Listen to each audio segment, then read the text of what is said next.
En la agricultura respetuosa con el medio ambiente hay muchas cosas que nosotros podemos hacer para asegurar que nosotros tengamos un suelo vivo y un ambiente muy saludable. Entre ellas, cuidar del suelo utilizando el mulch, no utilizar pesticidas y agrotóxicos en nuestro jardín y huerto. Pero hay un tema muy importante que se habla muy poco y es la biodiversidad. Cómo eso impacta en la sanidad tanto de nuestras plantas, pero también cómo ayudamos los microorganismos e insectos a sobrevivir. Al contrario del monocultivo, utilizando la biodiversidad a nuestro favor como la naturaleza lo hace, nosotros vamos a tener una forma muy fácil y sana de hacer jardinería. Mi nombre es Samantha Klein y bienvenido a mi jardín en el desierto.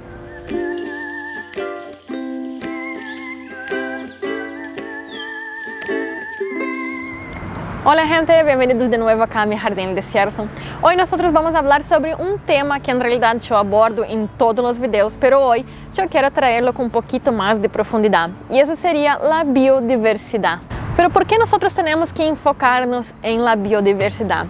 Como el principio básico de la permacultura dice, nosotros siempre tenemos que espejarnos en los procesos naturales para conseguir hacer una jardinería buena, sana y positiva para el medio ambiente. Si nosotros vemos cualquier local natural en nuestro mundo, sea los ecosistemas costeros, tropicales, semitropicales, todos ellos van a tener una gran cantidad de animales, vegetales, insectos, nemátodos, hongos, bacterias, protozoarios, todos ellos utilizando el mismo espacio y así trabajando en comunidad para fortalecer cada vez más el ecosistema. Aunque nosotros podemos ver predominancia de algún tipo en determinados ecosistemas, por ejemplo las turberas que están llenas del musgo esfagno y predominan ahí. Pero aún así nosotros vamos a ver varios otros organismos actuando en él. También en el hemisferio norte podemos ver entonces esos tremendos bosques de árboles milenarios, pero abajo de ellos también vamos a ver helechos, musgos y varias otras plantas que también van a utilizar ese recurso de menos luminosidad en el sotobosque. Alimentándose de todo eso, vamos a ver aves, mamíferos, insectos, hongos que van a degradar todos esos animales cuando estén muertos y mucho más. Así que por el principio básico de la permacultura nosotros no podemos cerrar los ojos para eso y tenemos que aceptar la abundancia en nuestros huertos y jardines.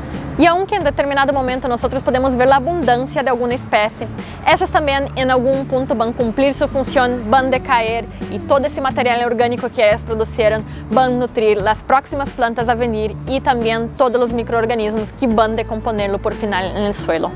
Y eso es lo que nosotros llamamos en biología sucesión ecológica, cuando un organismo empieza a hacer esas modificaciones del medio ambiente crudo, preparándolo para que otras plantas consigan sobrevivir en la próxima generación. Y eso es algo muy importante también en nuestros huertos de jardín, porque va a hacer que nosotros gastemos mucho menos energía preparando la tierra para los próximos cultivos y también haciendo que el crecimiento sea mucho más rápido en nuestro jardín. ¿Y por qué sería eso? ¿Por qué ocurriría eso?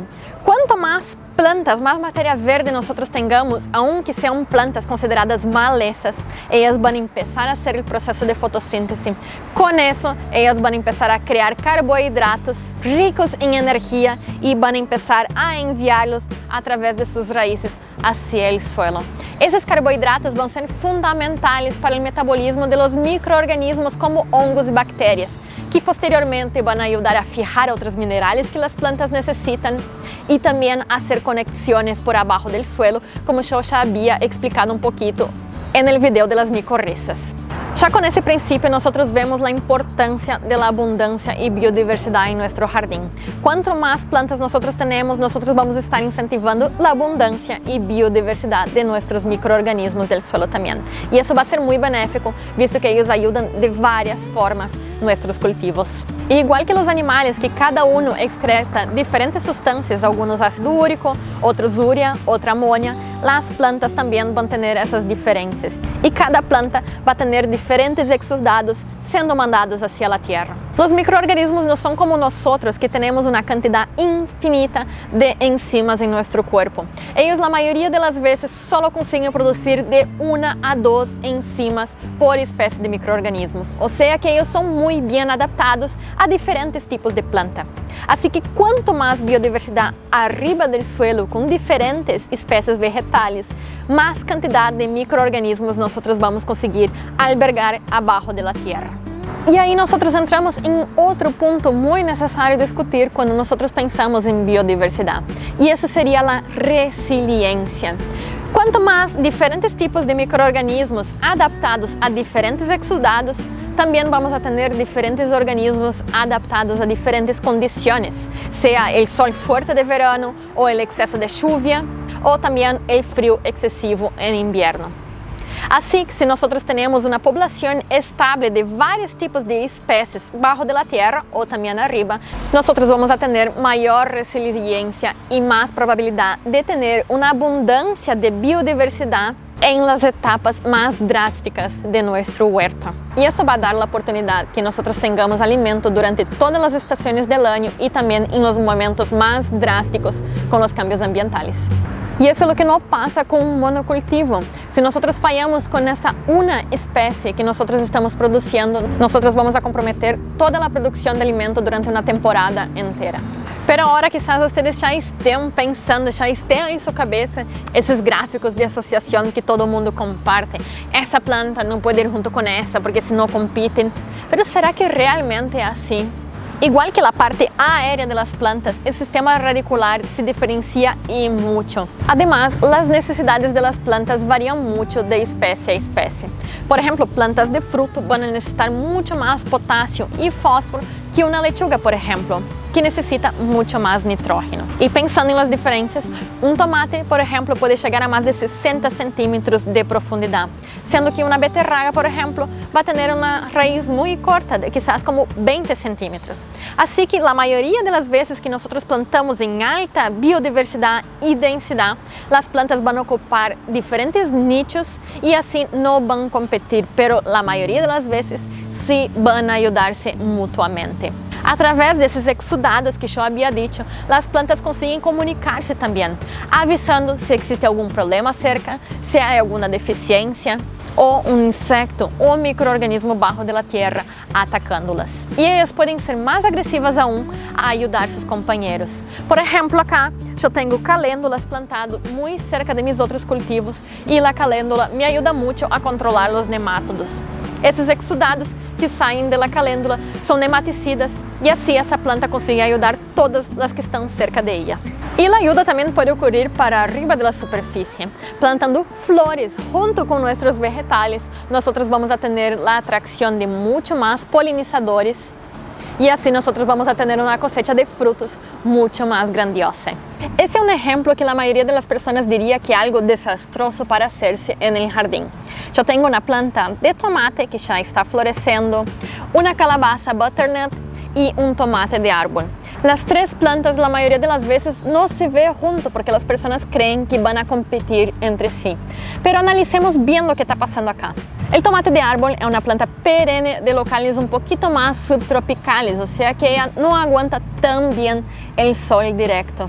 Y va a tardar más o menos 10 meses para empezar su primera producción.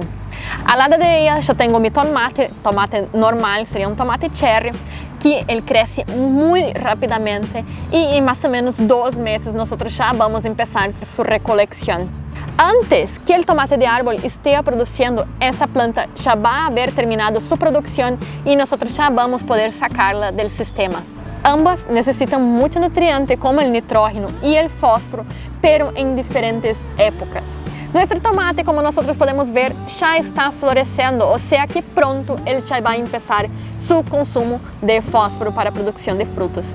Mientras esse acá ao lado, ele aún está necessitando nitrógeno para fomentar seu crescimento. Ou seja que sim, ambos necessitam os dois nutrientes, pero em diferentes etapas.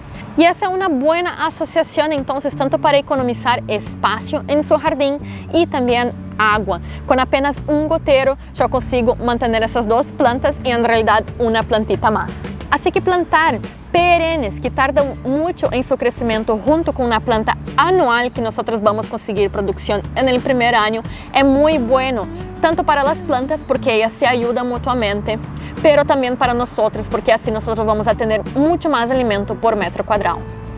Además, el tomate de árbol, como es muy nuevo y muy sensible aún, durante el verano él va a estar parcialmente sombreado por nuestro tomate y eso va a favorecer su crecimiento. Pero acá en ese consorcio yo tengo una planta más, que sería entonces el zapallo butternut. Ese zapallo él va a crecer de una forma muy distinta de esos dos tomates. Él tiene un crecimiento rastrero y va a empezar a colonizar con sus grandes hojas toda la región alrededor. Como nosotros estamos entrando en primavera y posteriormente verano, eso va a ayudar que nosotros mantengamos las propiedades del suelo y que retengamos más la humedad, favoreciendo los dos amiguitos acá al lado. Además, si nosotros pensamos en los tipos de raíz, el zapallito tiene una raíz muy superficial que va también a empezar a correr por arriba del suelo. Ya el tomate tiene una raíz mucho más profunda y el tomate de árbol también, pero como él aún se está desarrollando, él no es una buena competición para el tomate. Puede ser que él crezca un poquito más despacio, pero aún así nosotros vamos a estar ganando tiempo, visto que nosotros estamos utilizando ese lugar para producir otros dos tipos de planta.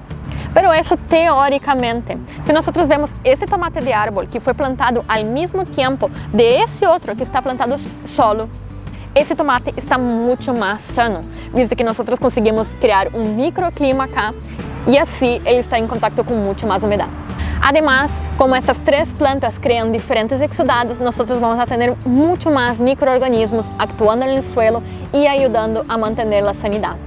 Y por eso que mis tomates que están en asociación están mucho más saludables que los otros. Para que ese tema quede un poquito más claro para ustedes, nosotros podemos hacer una analogía como por ejemplo con nuestra sociedad. Hay trabajos muy importantes como por ejemplo lo de los médicos, porque sin los hospitales probablemente nosotros pereceríamos muy temprano. Pero ¿será que la sociedad funcionaría solamente con médicos? Si nosotros sacamos los policías, por ejemplo, probablemente la criminalidad empezaría a aumentar y tendríamos mucho más casos de hurto y también muerte por asaltos. Si nosotros sacamos el panadero, probablemente tampoco tendríamos nuestro pancito rico para hacer el desayuno. La sociedad es compuesta por diferentes profesionales y la falla de solamente uno de ellos puede enviar todos nosotros al colapso. Cuando nosotros bajamos la cantidad de biodiversidad en nuestros huertos, es lo mismo que estar sacando entonces profesionales de nuestras ciudades.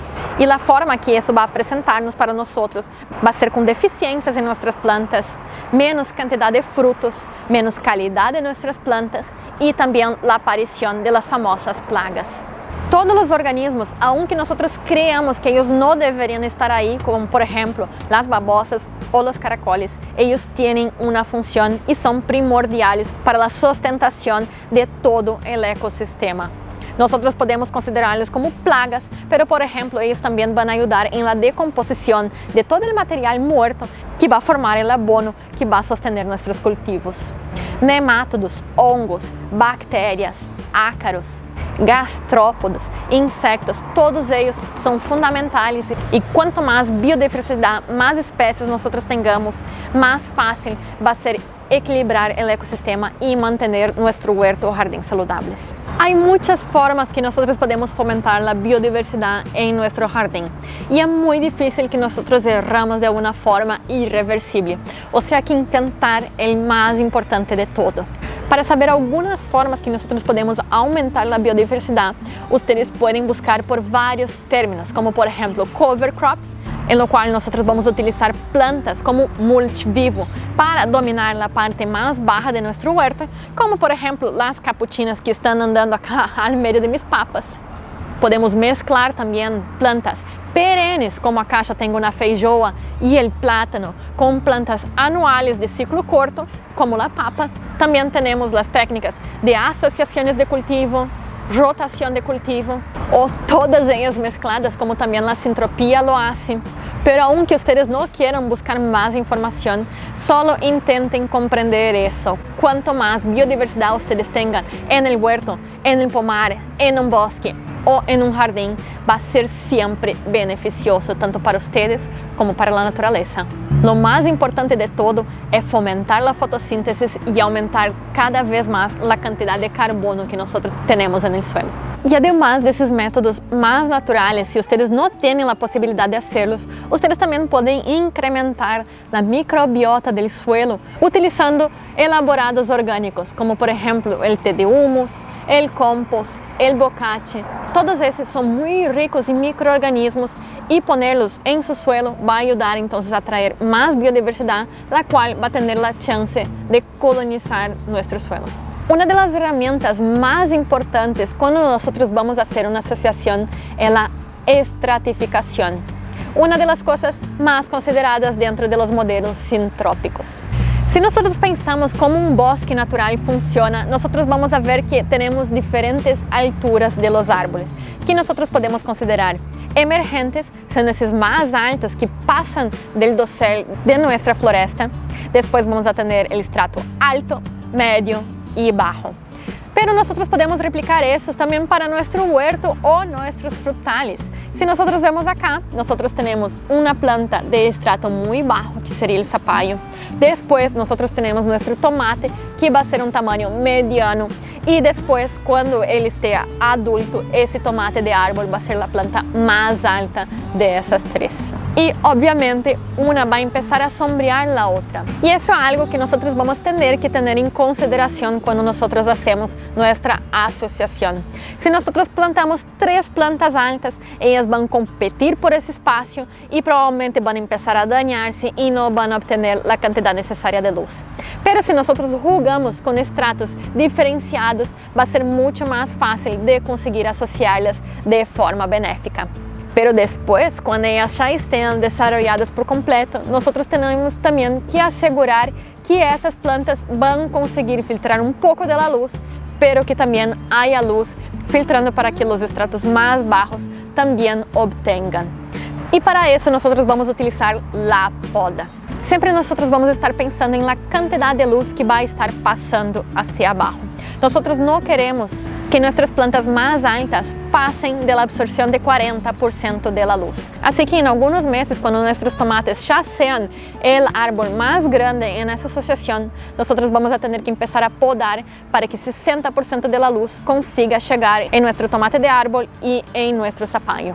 Ya el estrato medio sería nuestro tomate de árbol y también, como él tiene hojas muy grandes, él también va a filtrar gran cantidad del sol. Así que cuando nuestro tomate de árbol esté sombreando demasiado nuestro zapallo, también vamos a hacer una poda para conseguir reducir un poco de su copa y así dejar que se filtre un poco de la luz. Además, las hojas más basales que van a competir con espacio con nuestro zapallo, también nosotros vamos a eliminarlas para que así quede más aireado abajo. Ya nuestro zapallito no está sombreando nada, además él está haciendo el favor de sombrear el suelo, disminuyendo las temperaturas en verano, así que ese estrato bajo va a poder absorber más de 80% de nuestra luz para hacer su fotosíntesis. Consiguiendo equilibrarlos para que todas las plantas reciban su porción diaria de fotosíntesis de luz solar, nosotros vamos a asegurar que esa asociación produzca buenos frutos. Así que si ustedes son como yo, que no plantan solamente para obtener alimento, pero también para ayudar al medio ambiente, fomentar la biodiversidad en sus jardines y huertos es la mejor cosa que ustedes pueden hacer. Durante decenas de años, el ser humano ha continuado a destruir la naturaleza a través de los monocultivos. Además de no fomentar la biodiversidad solamente por el facto de plantar solamente un tipo de planta, hay otros factores que empeoran más aún la naturaleza. Visto que las plantas se enferman mucho por estar en un monocultivo, los agricultores cada vez más utilizan fertilizantes químicos, que además de contaminar las aguas subterráneas, también disminuyen más aún la cantidad de microorganismos en el suelo. Disminuyendo más aún los microorganismos, las plantas empiezan a enfermarse y quedar más propensas a las plagas, ocasionando que los agricultores continuamente utilicen cada vez más pesticidas. Chega a ser irónico como intentar solucionar el problema sin mirarlo de la forma que la naturaleza mira, ocasiona más problemas aún.